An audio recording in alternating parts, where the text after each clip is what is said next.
ever a man was a born romantic, it has to be pianist Roger Williams. His concertos of love have serenaded couples for decades. His rendition of Autumn Leaves has concert fans dewy-eyed en masse. So when he married the woman of his dreams, we expected an event in keeping with his romantic spirit. Boy, were we in for the ultimate surprise. Roger gets the gold as America's #1 romantic. He makes Casanova a loser and Don Juan look like a wallflower. Wow. I think it's the most passionate kiss I ever gave any girl. I don't think there was another man in my life after I met Roger. We had such a beautiful wedding. She designed her own dress. It was just beautiful. Just beautiful. The train was like, oh, it must have been 30 feet long. And the veil, the same thing, with all live orchids all around the veil. And when I got up to the altar, I was just trembling, and Roger was looking at me. He hadn't seen the dress, the veil, nothing. He just was, his eyes were popping out. Well, it was a great wedding, and then the reception, why, she really fooled me, because she had a great big piano made out of ice. And as far as I know, I've never seen a piano with the lid up in ice. The ice melted when their dentist, using his wisdom, introduced them. Incredibly, it took 11 years of non-stop wooing before they said, I do. The only thing we wanted to be is sure. And we were sure at the first, but we wanted to give it a good trial, which we did. And after 11 years, I thought, boy, you better get on the ball, Rods. Time's passing on. And so I popped the question. And in fact, I think I got down on my knees. I did the whole thing very formally. We told you Roger was romantic, but most afternoons he visits his beautiful neighbor. Hanky-panky from the groom? Wrong, she's the bride.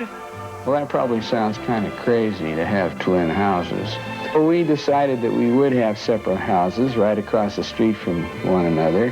When I first met Roger, he brought me over to his house to show me his rock collection. When we drove up, I saw this beautiful house across the street, and I said, oh, I would love to have a house like that someday.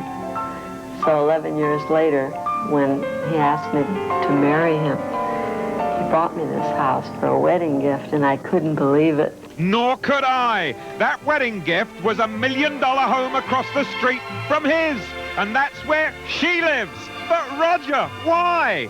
She has a place to go and pout. We call this our playhouse, and of course the workhouse is over there.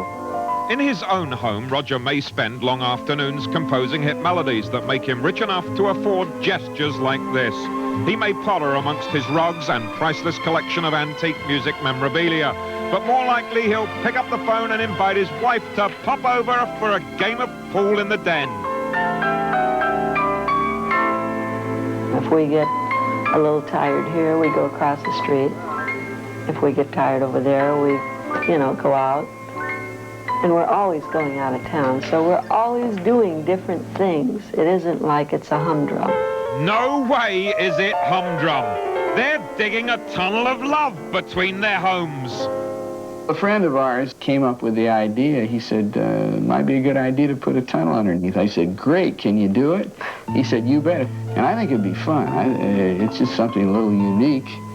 And that way, we can run underneath the ground. Nobody sees us. We don't have to dress to go across the street. We have keys to everything, the cars and the houses. Although I don't ever walk in on Lou. I always call and say, hey, I'm coming over. And I'm always telling him, you don't have to do that. Just come, They're still opening gifts from friends around the world. The lady in love can't take her eyes off the amazing wedding ring Roger the Romantic designed for her. It was a complete surprise. The only thing wasn't a surprise, it was a heart, because that's what I've been talking about for a long time. But he usually, whenever I say anything, he'll surprise me with it. Now let's see, how many concerts does that represent? A long road to the altar, a short trip between love nests. Call it wacky, call it wild. Roger Williams gets our vote with America's most unusual and unique love story.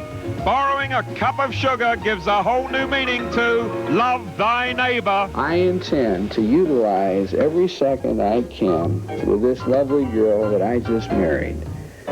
And I'm going to make every one of them count. Right, babe? Right.